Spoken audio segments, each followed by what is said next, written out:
অনেকে আমার কাছে জিজ্ঞেস করেন যে আমি এখন যে ডক্টররা পেপার ফোল্ডারটা দেয় সেটা বানিয়ে দিই কি না। হ্যাঁ, আমি বানিয়ে দিই। এটা হচ্ছে একটা স্যাম্পল দেখাচ্ছি। এটা হচ্ছে একটা পেপার ফোল্ডার। এটা পেপার ফোল্ডার।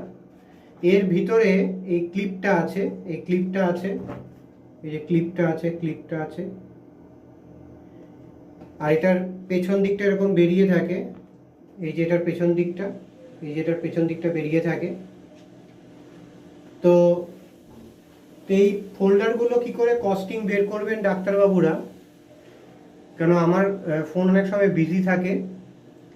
আমার phone number 9831834354, 9831834354, T96B, Baithakkhana road, Kolkata 9, new Shri Durga book binding works, associate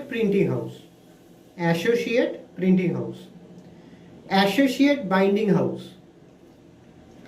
তো প্রথমে আপনাকে 12x18 ইঞ্চিতে আপনার ডিজাইনারকে দিয়ে ডিজাইন করতে হবে, বা 13x19-এ ডিজাইন করতে হবে। তারপরে এর উপরে ল্যামিনেশন করতে হবে, এটাকে বলে thermal lamination, high quality thermal lamination করতে হবে, যেরকম এখানে আছে চকচক করছে। তারপর এই প্লাস্টিকের এগুলো আমরা কিনে এখানে ফুটো করা হয়, ফুটো করে এটা লাগিয়ে দিয়ে কমপ্লিট করে দেওয়া হয়। মিনিমাম কত পিসের অর্ডার দিতে হবে? মিনিমাম আপনার ডিজাইনারকে দিয়ে ডিজাইন করতে হবে, আর আমাকে পিডিএফ ফাইলটা দিতে হবে। ডিজাইনার ডিজাইন করে পিডিএফ ফাইলটা আমাকে দিতে হবে।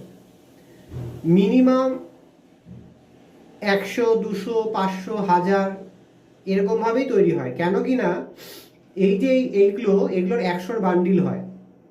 এবার সেই 100 বান্ডিলে যে 100ই থাকবে তার কোনো গ্যারেন্টি নেই, কমও থাকতে পারে। কমটাই থাকে সাধারণত, অনেক সময় ভাগ্য ভালো থাকলে বেশি পাওয়া যায়। তো কলকাতাতে শিয়ালদা মেট্রো স্টেশনের নিয়ারমি আমার এই হাউস। এখানে আপনি পেপার ল্যামিনেশন ফোল্ডার আমি আপনাদের করে দিচ্ছি। এই যে ভিতরে এইটা থাকে, এইভাবে ফুটো করে ঢুকিয়ে দিতে হবে।